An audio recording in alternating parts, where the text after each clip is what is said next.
नमस्कार श्रोते हो. आपण डॉक्टर वीरा आपटे लिखित उपनिषदांचे वैज्ञानिक विवरण याचे अभिवाचन करत आहोत आणि आपला प्रश्नोपनिषदाचा अभ्यास चाललेला आहे. 2 प्रश्न आपले पूर्ण झाले आहेत आणि आज आपण तिसऱ्या प्रश्नाकडे वळतो आहोत. प्राणांचं कार्य पहिल्या 2 व्हिडिओत बघितलंय. आता तिसरा प्रश्न कोसल देशाच्या अश्वलायनाने पिप्पलाद ऋषींना विचारला आहे, तो आपण पाहतो आहोत. सर्व श्रोत्यांना सादर अभिवादन. चला तर माझ्याबरोबर या श्राव्य प्रवासाला एका रुचेने सुरुवात करूया. अथ हैनं कौसल्याश्चाश्वलायन पप्रच्छ भगवन् कुतेश प्राणो जायते कथं मायात्यस्मिन् शरीरे आत्मानं वा प्रविभज्य कथं प्रतिष्ठते केनोत्क्रमते कथं बाह्यमभिधत्ते कथमध्यात्ममिति. नंतर भगवान पिप्पलाद ऋषींना कोसल देशाच्या अश्वलायनाने विचारले, भगवन, हा प्राण कोठून निर्माण होतो? या शरीरात तो कसा येतो आणि आपणाला कसा विभागून राहतो? कशामुळे तो जातो? आपल्या आत बाहेर कसा संबंध ठेवतो? असा अर्थ या ऋचा मंत्राचा आहे. या अश्वलायनाने खूप विचार करून हे प्राणांचे सूक्ष्म ज्ञान विचारले आहे. आजही विज्ञानाला या प्रश्नाचे उत्तर सापडणार नाही. अशा प्रकारे आध्यात्मिक विचारसरणी शास्त्रज्ञांची नसल्याने हे शोधणे काहीतरी नसलेले शोधणे होय. अशी विचारसरणी 19व्या शतकापर्यंतही होती. जडाशिवाय काहीच नाही, नसलेल्यातून काहीच निर्माण होऊ शकत नाही. ईश्वर, आत्मा, प्राण हे मानावयास काहीच जागा नाही. पण 20व्या शतकात या विचारसरणीत फरक पडला असून अनेक शास्त्रज्ञ यासंबंधी विचार करत आहेत. इतकेच नव्हे तर जडा इतकाच चैतन्याचा अभ्यास ते करत आहेत. जीव, प्राण शरीरात कसा येतो, कसा जातो आदी सर्वच प्रश्नावर ते दीर्घ प्रयोग करून राहिले आहेत. त्यांना त्या प्राणानेच प्रज्ञा दिल्याने थोडेफार यशही मिळत आहे. यश लघु आहे, कार्य महान आहे. त्यांना यश मिळो. येथे पिप्पलादांनी याची उत्तरे काय दिली आहेत ती पाहूया. तस्मै सहोवाचाति प्रश्नान् पृच्छसि ब्रह्मिष्टोऽसीति तस्मात् तेऽहं ब्रवीमि. भगवान पिप्पलाद म्हणाले, तू प्रश्न विचारित आहेस. तुझी ब्रह्मज्ञानाची ओढ बघून मी तुला सांगतो. असा या ऋचा मंत्राचा अर्थ आहे. अश्वलायनाची ब्रह्मजिज्ञासा पाहून अत्यंत प्रसन्न होऊन भगवान पिप्पलाद ऋषी म्हणाले, मी तुला सांगतो. विद्यार्थी ज्ञान घेण्यास पात्र आहेत. कसोटीस ते उतरले असल्याने त्यांना हे सूक्ष्म ज्ञान द्यावे असे पिप्पलादाने ठरवले. ज्ञान देण्यासाठी गुरुला आनंदच होतो, पण विद्यार्थी तसा हवा ना. येथे समसमा संयोग झाला. गुरु सांगत आहेत, आपण ही जिज्ञासा दाखवून त्यांनी सांगितलेले हे सूक्ष्म ब्रह्मज्ञान आपणास कळावे म्हणून प्रयत्न करू, प्रार्थना करू. आत्मन एव प्राणो जायते यथैषा पुरुषे छायै तस्मिन्नेतदाततं मनोकृतेना यात्यस्मिन् शरीरे. हा प्राण स्वतःपासून उत्पन्न होतो. ज्याप्रमाणे पुरुषापासून ही छाया उत्पन्न होते, त्याचप्रमाणे हा मनाने ठरवून शरीरात येतो. असा अर्थ या ऋचा मंत्राचा आहे. हा प्राण स्वयंभू आहे. तो स्वतःच विभाजन पावतो. पेशी पेशीत, वस्तू वस्तूत जातो, तरीही तो तेवढाच असतो. पूर्णस्य पूर्णमादाय पूर्णमेवावशिष्यते. प्राण हा पूर्ण आहे. त्याचे अब्जावधी नव्हे, महोध भाग झाले. एकावर 52 शून्ये, तरी तो प्राण तेवढाच असतो. त्यात काही प्राणभाग मिळाले तरी तो पूर्ण असतो. हे गणित परमगणित होय. स्वतःपासून उत्पन्न होण्याची प्रक्रिया मनातून निर्माण होते. त्याला संकल्प म्हणतात. एकोहम बहुस्याम, मी एक आहे, आता बहु बनेन. या संकल्पानंतर तो यतते म्हणजे प्रयत्न करतो व होतो, म्हणजे सिद्धी मिळते. संकल्प सिद्धीस जातो. अशा प्रकारे तो शरीरात पेशीत जातो. ज्याप्रमाणे पुरुषापासून छाया निर्माण होते असा दृष्टांत दिला आहे. आरशातील प्रतिबिंब जसे हुबेहूब असते तसा प्राणापासून प्राण निर्माण होतो.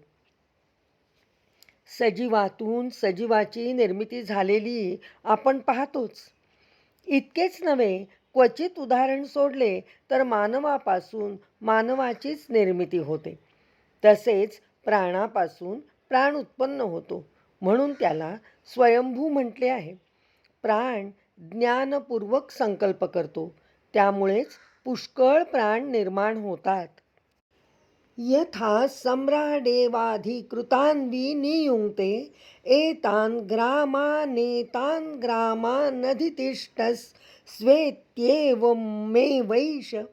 प्राण इतरान् प्राणान् पृथक् पृथक् एव सन्निधत्ते.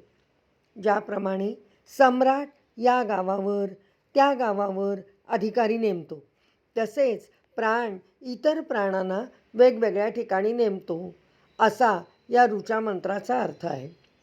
प्राण शरीरात प्रवेश करतो, मनादी सर्व इंद्रिये कार्यान्वित करतो. बाह्य ज्ञान सततपणे आतमध्ये येण्यासाठी ही पंच ज्ञानेंद्रिये कार्य करतात. त्यांच्याचपासून पादहस्तादी पंचकर्मेंद्रिये निर्माण होतात. सप्तधातू त्रिदोष निर्माण होतात. या सर्वांच्यासाठी निरनिराळे पेशी समूह निर्माण होतात.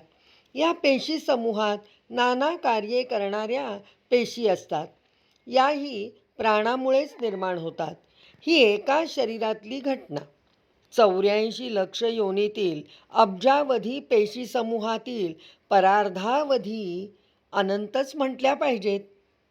एवढ्या परिवारासाठी योग्य तऱ्हेचे नियंत्रण राहण्यासाठी प्राणविभाग निर्मिले जातात व त्यांचे कडूनच हे नियंत्रण राखले जाते. याला शासन म्हणतात. म्हणून सम्राटाच्या शासनाची उपमा दिली. तो जसे निरनिराळ्या जागी निरनिराळे अधिकारी नेमतो, तसे हा प्राणेश्वर. ईश्वरामध्ये शासन अभिप्रेत आहे. आपले विभाग करून निरनिराळ्या कार्यासाठी निरनिराळ्या इंद्रियांवर नियुक्ती करतो. पायूपस्थे पानंचक्षुश्रोत्रे मुखनासिकाभ्यां प्राणस्वयं प्रतिष्ठते मध्ये तु समानः एष येतरहुतमन्नं समन्नयति तस्मादेताः सप्तार्चिषो भवन्ति. गुद व जननेंद्रिय येथे आपण ठेवतो. डोळे, कान, तोंड, नाक येथे स्वतः राहतो. मध्यभागी समान राहतो. हा समानच अर्पण केलेले अन्न समप्रमाणात नेतो. त्यामुळे या 7 ज्योती होतात, असा या ऋचा मंत्राचा अर्थ आहे. कार्याचे दृष्टीने प्राण विभागला जातो. त्यांचे कार्यक्षेत्र ठरते. तसेच त्याचे नावही बदलते. गुद, पायू, उपस्थ, जननेंद्रिय येथे अपान कार्य करतो. उत्तमांगी डोळे, कान, तोंड, नाक यांचे कार्य स्वतः प्राण करतो. मध्यभागी समान कार्य करतो. अन्नाला म्हणजेच अन्नरसाला समानतेने नेतो, म्हणून तो समान समजला गेला. अन्नरसापासून रक्त, रक्तापासून मांस, मांसापासून मेद, मेदापासून अस्थि, अस्थीपासून मज्जा व मज्जेपासूनच परमधातू वीर्य किंवा रेत निर्माण होतो. हे सप्तधातू शरीराचे धारण करतात, म्हणून यांना धातू म्हणतात. धातू निर्मितीसाठी ज्वलन व्हावे लागते, तरच पुढील धातूत त्याचे रूपांतर स्त्रोतसे कारखाने करतात. प्रत्येक कारखान्यास जशी ऊर्जा लागतेच तर ज्वलन होते, तसेच येथेही प्राण ऊर्जेमुळेच ज्वलन होते. या ज्योती 7 धातूंच्या 7 आहेत. ज्वलन होत असता जी उष्णता निर्माण होते त्याचे सातत्य व सारखेपणा समानामुळे राखला जातो.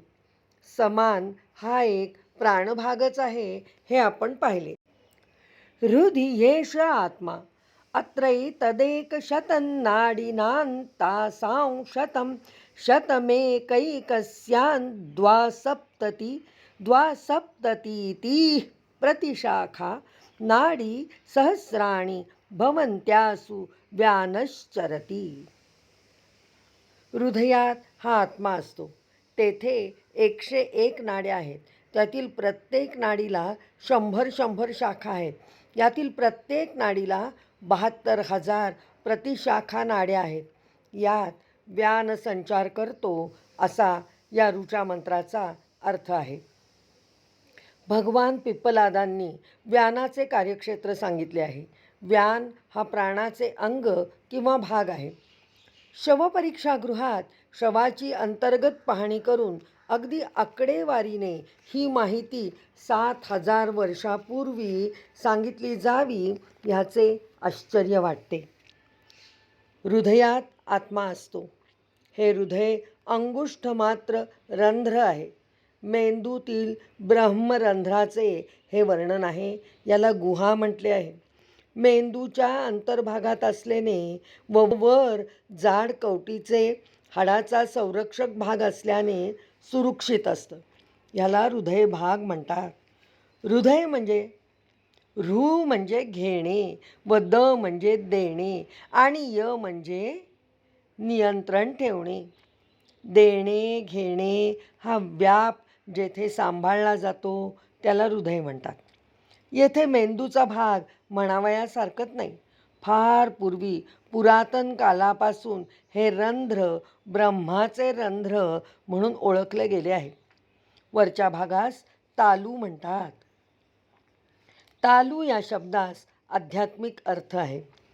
तकारे शंकर प्रोक्त लकारे पार्वती स्मृतः.